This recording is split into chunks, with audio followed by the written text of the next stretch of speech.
പിന്നെ കസ്തൂരി മഞ്ഞളിനെ പറ്റി കുറേ തെറ്റായ പരാമർശങ്ങളൊക്കെ പലരും വീഡിയോസൊക്കെ ആയിട്ട് ചെയ്യുന്നതൊക്കെ ആയിട്ട് കണ്ടു.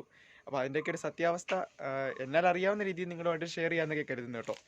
അപ്പോൾ നമ്മുടെ ചാനൽ നിങ്ങൾ ആദ്യമായിട്ട് കാണുന്നവർ ഒന്ന് ലൈക്ക് ചെയ്തും സബ്സ്ക്രൈബ് ചെയ്തും നമ്മളൊന്ന് സപ്പോർട്ട് ചെയ്യണേ. ഒരു കമൻറ്റ് ഒക്കെ ഇടണം കേട്ടോ. നമുക്ക് നേരെ വീഡിയോയിലേക്ക് പോകാം. അപ്പോൾ ഈ കാണുന്ന ഒരു സംഭവമാണ് നമ്മുടെ കസ്തൂരി മഞ്ഞൾ കേട്ടോ. അപ്പോൾ അത് മണ്ണിൽ നിന്ന് പൊക്കിയെടുക്കാൻ പറ്റാത്തൊരവസ്ഥയിലാണ്. നമ്മുടെ വെള്ളമൊക്കെ ഒഴിച്ച് കുതിർത്തൊക്കെ നിർത്തിയേക്കുവാണ്.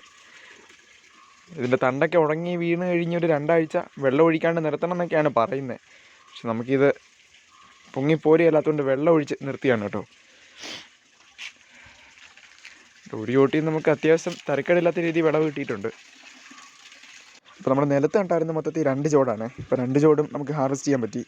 മറ്റേ ചോട് നമ്മൾ പ്രതീക്ഷിച്ച അത്ര വിളവ് കിട്ടിയില്ല കേട്ടോ. എന്നാലും നമുക്ക് സാരമില്ല, അത്രയും കിട്ടിയല്ലോ. അപ്പോൾ നമ്മൾ മഞ്ഞൾ തരക്കേടില്ലാത്ത രീതിയിൽ നല്ലോണം ഒന്ന് കഴുകിയെടുത്ത് തണലത്തിട്ട് ഉണക്കിയതാണ് കേട്ടോ ഈ കാണുന്നത്. ഇപ്പം